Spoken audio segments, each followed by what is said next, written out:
Haryana BJP सदर ने इस्तीफा दे दिया है। जराये के हवाले से आपको खबर दे रहे हैं। कुछ देर पहले खबर आई थी कि मनोहर लाल खट्टर को फटकार लगाई है अमित शाह ने। इस बीच हरियाणा बीजेपी सदर ने इस्तीफा भी दे दिया है।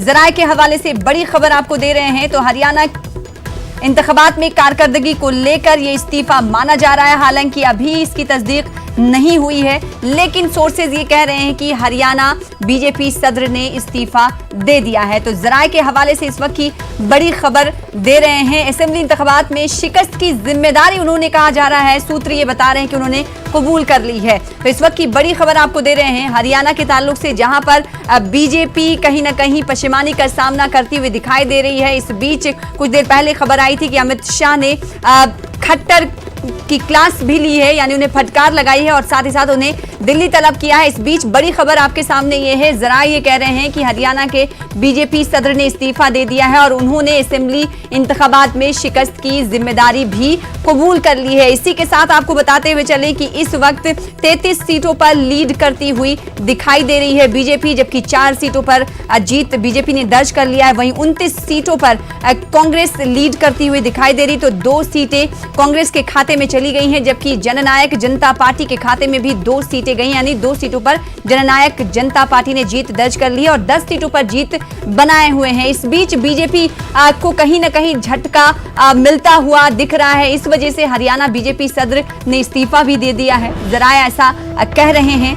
और साथ ही साथ ये भी हम तक खबरें आ रही हैं कि असेंबली इंतखाबात में शिकस्त की वजह से उन्होंने इस्तीफा दिया है और अपनी जिम्मेदारी भी कबूल कर ली है। तो हरियाणा की सियासी समीकरण क्या होंगे, इस पर सभी की निगाहें बनी हुई हैं। इस बीच शिकस्त की जिम्मेदारी बीजेपी के सदर, हरियाणा बीजेपी के सदर ने कबूल कर ली है और जरा ये कह रहे हैं कि उन्होंने अपना इस्तीफा भी दे दिया है। हालांकि इस खबर की अभी तक तस्दीक नहीं हुई है।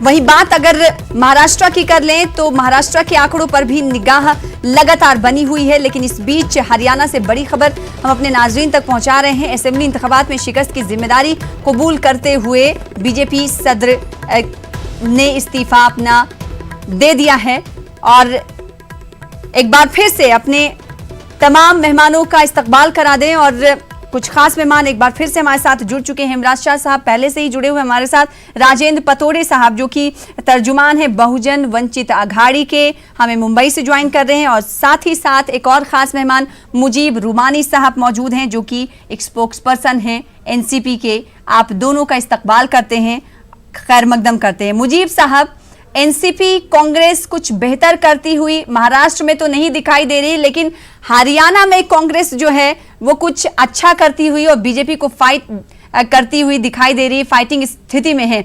ऐसे में एनसीपी को कितना ये लग रहा है, उम्मीदें हैं कि जिस तरीके से रुझानात हैं नतीजों में तब्दील होते जाएंगे, कितनी सीटें एनसीपी और कांग्रेस इत्तेहाद में जाती हुई आपको दिखाई दे रही है? हालांकि अभी रुझानात हम बता रहे हैं और रुझानात ऐसा कह रहे हैं कि बीजेपी की सरकार महाराष्ट्र में बनेगी।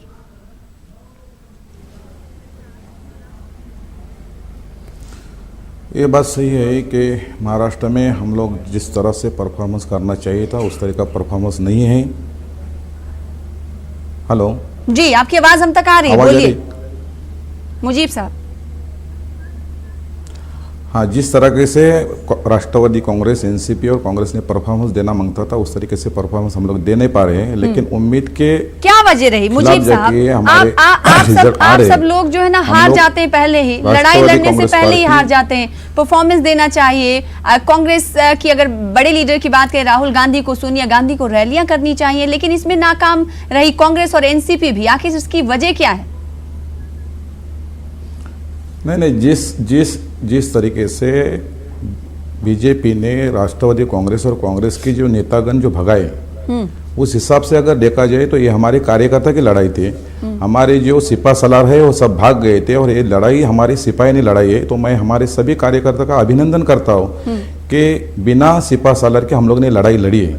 जो भी राष्ट्रवादी कांग्रेस के और कांग्रेस के बड़े बड़े नेतागण थे हमारे, वो बीजेपी में शामिल हो गए थे। उनकी कुछ अड़चने हो सकती है, लेकिन जिस तरह से हमारे कार्यकर्ता ने काम किया है वो सराहना, उसके हम लोग सराहना करते हैं। लेकिन ये हम लोग मानते हैं कि जिस तरह से हमको परफॉर्मेंस देना मांगता था उस तरीके से नहीं दे पाए, उसके लिए हम लोग जो भी है उसका हम लोग आकलन करेंगे। जी, तो क्या मुजीब रुमानी साहब ये आप मानते हैं, जिस तरीके से आप कह रहे हैं कि जैसा परफॉर्मेंस हमें देना चाहिए था वैसा हम परफॉर्मेंस नहीं दे पाए, तो क्या जो लीडर चले गए हैं उनकी वजह से कहीं ना कहीं आपको मात शिकस्त का सामना करना पड़ रहा है, ये बात साफ है? क्योंकि जब लीडर दूसरे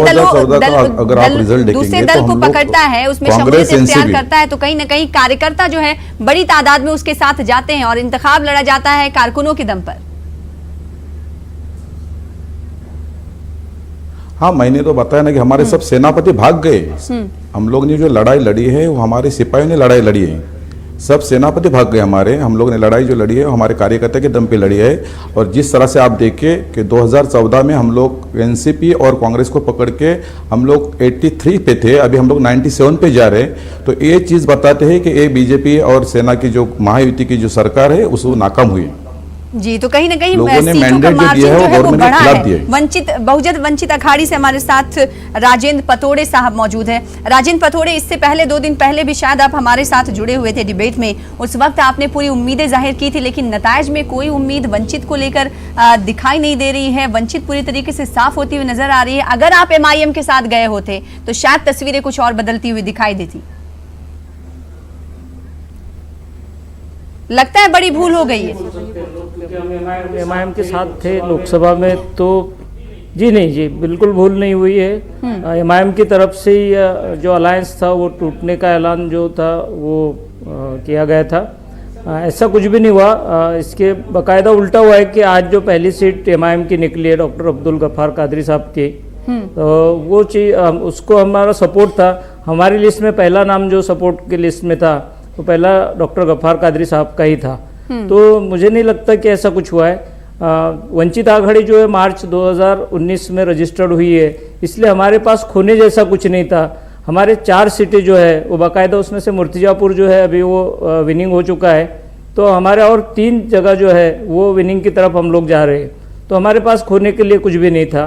बाकायदा हम लोगों ने रजिस्टर करने के बाद 6 महीने में पार्टी ने अब तक इस जीत में, और जो मैंडेट हमको मिला था 2019 की लोकसभा में इंतखाबात जो हुए थे उसमें, तो लगभग 42 लाख वोटर्स जो थे वो हमें वोट कर चुके थे।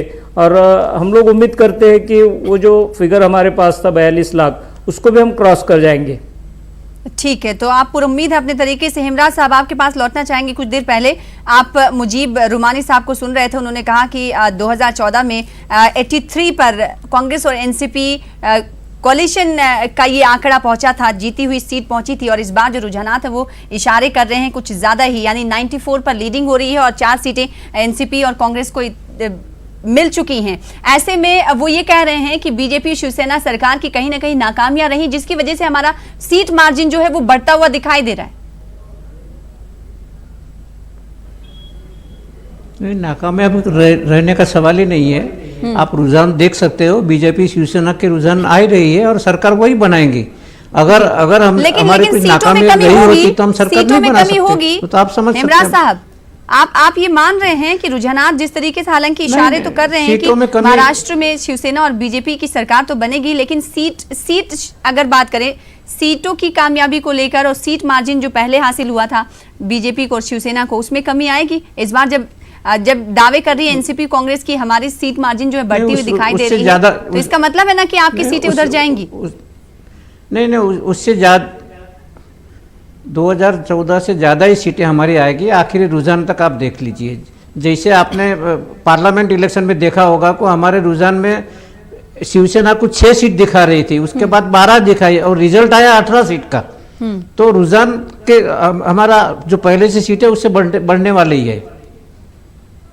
मुजीब साहब ये तो कह रहे पहले से ज्यादा सीटें लेकर आएंगे, और साथ ही साथ अभी मतभेद भी है शिवसेना और बीजेपी में। हर बार हम ये देखते हैं कि मुंबई में लगातार शिवसेना और बीजेपी के दरमियान कड़वाहट ही रहती है। मैं आपके स्क्रीन पे साफ देख रहा हूँ, मैं आपके स्क्रीन पे साफ देख रहा हूँ कि 2014 से कम 20 सीटें शिवसेना बीजेपी को कम दिख रहे हैं। और मैं मानता हूं कि अभी ये रुझान है, लेकिन 1-2 घंटे में रिजल्ट आएंगे, तभी एनसीपी और कांग्रेस 110-120 के आसपास रहेगी, हमें पूरा विश्वास है।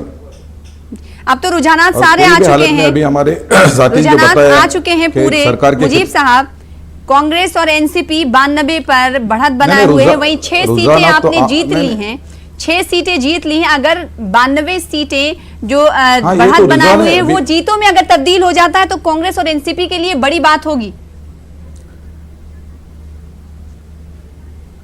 100% अभी भी ये रुझान ही है, क्योंकि मेरे हिसाब से, मेरी जो मालूमात है वो हिसाब से अभी 15-16 राउंड चल रहे, कम से कम हर असेंबली में, कॉन्स्टिट्यूंसी में कम से कम 25 से 26 राउंड होने वाले हैं और 1-2 घंटे में पूरा पिक्चर जो है साफ होने वाला है। इसके लिए मैं आपको बता नहीं रहा हूँ कि कोई भी हालत में एनसीपी कांग्रेस 110 से 120 के आसपास रहेगी और जितने 2014 से कम आंकड़े शिवसेना और बीजेपी को मिलेंगे।